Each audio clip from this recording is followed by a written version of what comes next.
Best Christmas ever. Family glad to be finally out of rat-infested shack. Teach them! Always make sure the message reach them! It was the best Christmas ever for Shanice Joseph and their family, who moved into their new 2-bedroom house in Effortville, Clarendon. In addition to having a near clean and sturdy place to call home, Joseph was also reunited with her children, who were temporarily placed in the care of relatives by the Child Protection and Family Services Agency. The James and Friends Foundation in Clarendon came to the aid of the family after its director, Otis James, found out that they were living in subhumane conditions. I feel well good when I come home and see the house.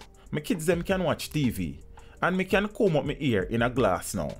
Me can slide my window and look outside and take breeze. Me just have to give God thanks and praise, Joseph said. For about 10 years, at the first me enjoy my Christmas so much. My children them happy and that make me happy bad, she added. Joseph's plight was highlighted in November of 2018.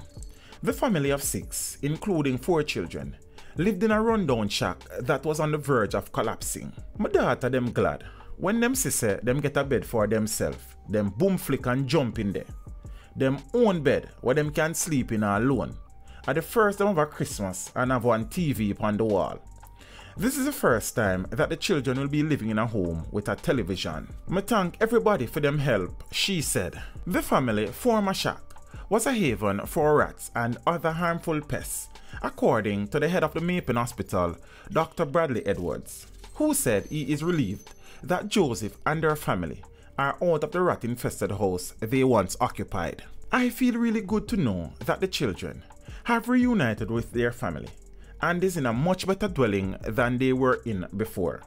Their new living conditions will help them to function better emotionally. The threat of dengue fever and other disease is way less now, as the environment is cleaner.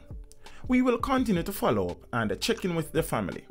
I am really happy that they are contented now, Dr. Edwards said. The house was constructed through the assistance of Otis James and 2 members of his James and Friends Foundation.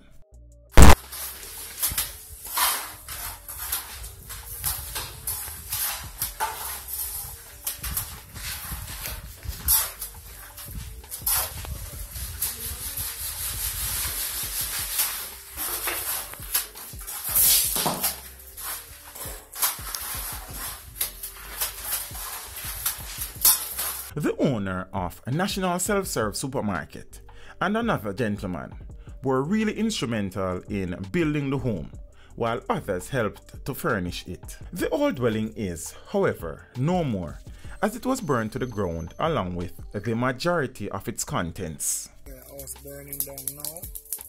I will give God all the praise, give God the thanks. Without God it couldn't happen, because God push everything and make it work this way. One of the most generous donations came from an 11-year-old girl, Gabrielle Gibson, who said she was moved after reading the article and decided to step in and offer her assistance. She handed over a bed, a sofa set, and a 35-inch plasma television, as well as clothing and toys for the children. During the construction of the house, the family was removed from their previous dwelling, and Shanice was sent to stay with a relative, while the children were being cared for by the Child Protection and Family Services Agency. I heard that they are talking and are eating like crazy, said Otis James. Teach them! Hey yo, hello! Send the message and make it reach them. It's teach them. Right here, Warlord representing. Thank you for watching. Please leave a comment below. Remember to like and share the video. Don't forget to subscribe for more awesome content. Follow me on social media and check out the suggested videos on screen. This is Teach saying, until next time, walk good, my friends.